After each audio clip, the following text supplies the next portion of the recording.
వరకు రోడ్డు మీదకి వెళ్తాం, మళ్ళీ వస్తాం. ప్రతి మన లైఫ్లో మోటార్ వెహికల్స్ తోటి చనిపోయేంత వరకు అవినాభావ సంబంధం ఉంటుంది. దాంట్లో మీ ఇంకోటి ఏంటంటే బైక్ నడపాలంటే ఒక ఏజ్, ఒక మోటార్ వెహికల్స్ యాక్ట్ అనేది ఒకటి ఉన్నది, ఒక చట్టం ఉన్నది. మినిమం 18 సంవత్సరాలు క్రాస్ అయ్యి ఉన్న వాళ్ళకి మాత్రమే లైసెన్స్ ఇస్తారు. 18 సంవత్సరాల లోపు ఉన్న వాళ్ళు అంటే మైనర్స్ 18 సంవత్సరాలు ఒక్కరోజు తక్కువ ఉన్నా కానీ బైక్ నడపడానికి ఎలిజిబిలిటీ ఉండదు. ముందు మనకు అది తెలియాలి.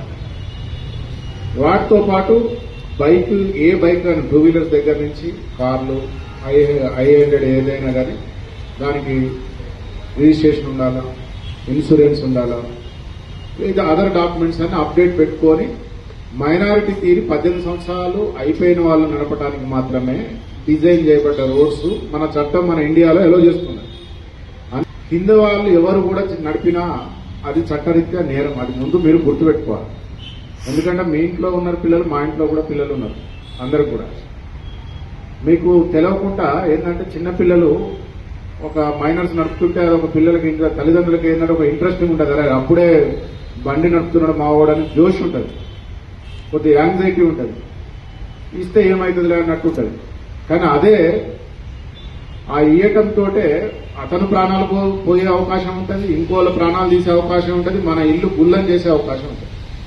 దాని ఉదాహరణగా మొన్న మనకి కరీంనగర్లోనే ఇద్దరు మైనర్స్, ఇది మన సెయింట్ జాన్ స్కూల్ దగ్గర అర్ధరాత్రి 11-12 గంటల ప్రాంతంలో ఇట్లా మీలాంటి పిల్లలు వాళ్ళు వచ్చి ఇష్టం వచ్చినట్టు స్పీడ్గా వాళ్ళకి లైసెన్స్ లేదు, బండి ఏం లేదు, వేసిండ్రు.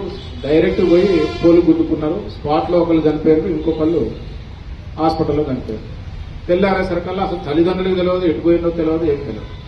అట్లే నిన్న మొన్న కేశవపట్నంలో మీరు చూసుకుంటారు, పేపర్లో వచ్చింది. ఇద్దరు మైనర్స్ నడుపుతున్నారు, ఆ బండి హైవే ఎక్కారు, అసలు లైసెన్స్ లేదు, అసలు ఏం జరుగుతుందో తెలియదు.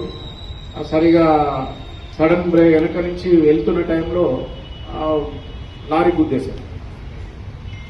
అంటే ఇట్లా